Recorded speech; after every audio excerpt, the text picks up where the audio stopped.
La police est intervenue hier soir dans un restaurant clandestin à Paris. Plus de 110 personnes ont été verbalisées pour avoir enfreint les règles en vigueur en pleine crise sanitaire. La police est derrière la porte. À l'intérieur, la tension monte. C'est dur de faire en fait 5 minutes. C'est dur de fermer sa gueule et de pas raconter sa vie pendant 5 minutes. Certains tentent de bloquer la porte pour empêcher la police d'entrer. 7500 contrôles de restaurants à Paris depuis le 30 octobre et plus de 300 contraventions pour ouverture irrégulière. Plus de 1000 clients ont par ailleurs été verbalisés. Les forces de l'ordre tournent dans le quartier. Les resquilleurs, eux, se cachent à l'approche d'une voiture de police. C'est pas grave, on risque rien. Au pied de l'immeuble, une trentaine de contraventions pour violation du couvre-feu sont établies. 2 des organisateurs sont placés en garde à vue pour mise en danger de la vie d'autrui. Aujourd'hui, je vous dis c'était une erreur de le faire et j'assume. Et si je suis condamné pour cela, je ferai face. C'est une erreur, il n'y a rien de grave, j'aurais pas dû le faire, surtout dans la tête, vue de l'extérieur. Il ne s'est rien passé au Palais Vivienne.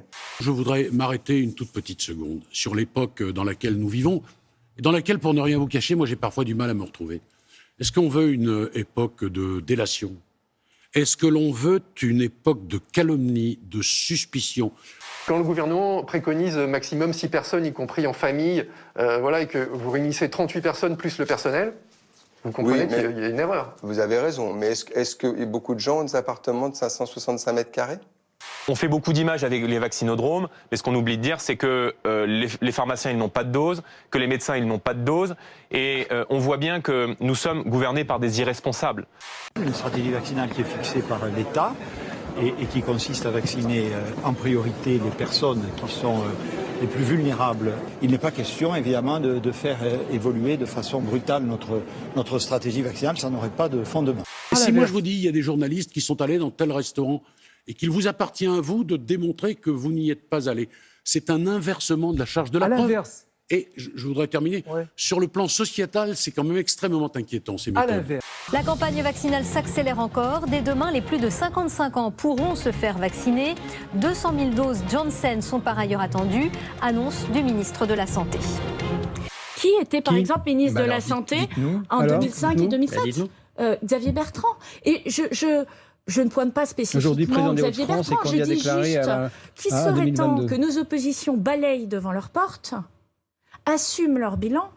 C'est l'autre information de la journée. Le 4e vaccin homologué arrive demain en France avec une semaine d'avance. 200 000 doses pour commencer, livrées chez les pharmaciens et les cabinets médicaux et infirmiers. L'examen de la loi climat se poursuit à l'Assemblée, qui a voté hier soir en première lecture la suppression de certaines lignes aériennes intérieures, dans les cas où il existe une alternative à moins de 2h30 en train.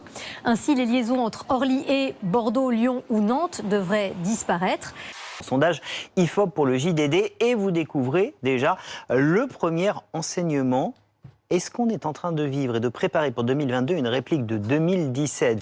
En cette période de deuil national en Angleterre, le portrait géant de celui qui fut le fidèle garant de l'institution monarchique. La mémoire du prince Philippe sera honorée en la chapelle Saint-Georges du château de Windsor. Mon cher papa était une personne très spéciale. Et tout le monde aurait été très touché par les propos très touchants qui ont été prononcés.